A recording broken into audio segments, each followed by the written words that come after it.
नमस्ते भारत। नई शिक्षा नीति NEP 2022 भारत सरकार द्वारा लाई गई एक नई योजना है जो पुराने 10+2 सिस्टम की जगह 5+3+3+4 सिस्टम लाती है। इसका मकसद है शिक्षा को ज़्यादा फ्लेक्सिबल, प्रैक्टिकल और स्किल बेस्ड बनाना। आज हम बात करने वाले हैं भारत की नई शिक्षा नीति 2020 यानी NEP 2022 के बारे में। ये नीति हमारे देश की शिक्षा को एक नया रूप देने जा रही है, जहां पढ़ाई सिर्फ किताबों तक सीमित नहीं रहेगी बल्कि बच्चों की सोच, समझ और कौशल पर ध्यान दिया जाएगा। अब NEP 2022 क्या है?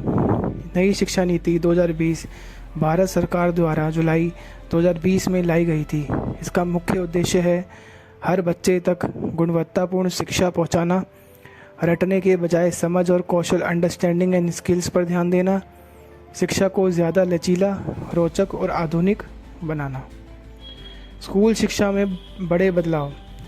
इससे नया ढांचा लाया गया 5+3+3+4, जिसमें फाउंडेशन स्टेज नर्सरी से कक्षा 2 तक, प्रिपरेटरी स्टेज कक्षा 3 से 5 तक, मिडिल स्टेज कक्षा 6 से 8 तक और सेकेंडरी स्टेज कक्षा 9 से 12 तक। अब 10+2 सिस्टम नहीं रहेगा। नया सिस्टम बच्चे की उम्र और सीखने की क्षमता के अनुसार होगा। मातृभाषा में शिक्षा। कक्षा 5 तक पढ़ाई स्थायी भाषा या मातृभाषा में होगी ताकि बच्चा आसानी से समझ सके। कौशल और रचनात्मक पर ध्यान। बच्चों को अब कोडिंग, कला, खेल और सोचने की शक्ति जैसे चीज़ों पर भी पढ़ाया जाएगा। बोर्ड परीक्षा में बदलाव। अब परीक्षा सिर्फ नंबरों के लिए नहीं होगी बल्कि यह जांचेगी कि छात्र में वास्तव में सीखा क्या है।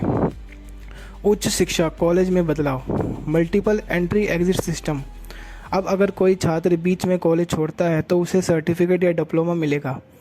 1 साल सर्टिफिकेट, 2 साल डिप्लोमा, 3 या 4 साल डिग्री। No rigid streams. अब आर्ट्स, साइंस, कॉमर्स को मिलाकर पढ़ सकते हैं। नेशनल रिसर्च फाउंडेशन रिसर्च और इनोवेशन को बढ़ावा देने के लिए कॉमन एंट्रेंस टेस्ट। देश भर में कई कॉलेज में एक ही परीक्षा से प्रवेश। इसमें भारत में क्या बदलाव आएंगे? छात्र ज़्यादा रचनात्मक, क्रिएटिव और आत्मविश्वास बनेंगे। शिक्षकों को अधिक स्वतंत्रता और प्रशिक्षण मिलेगा। शिक्षा अब सिर्फ डिग्री पाने के लिए नहीं बल्कि वास्तविक जीवन के कौशल के लिए होगी।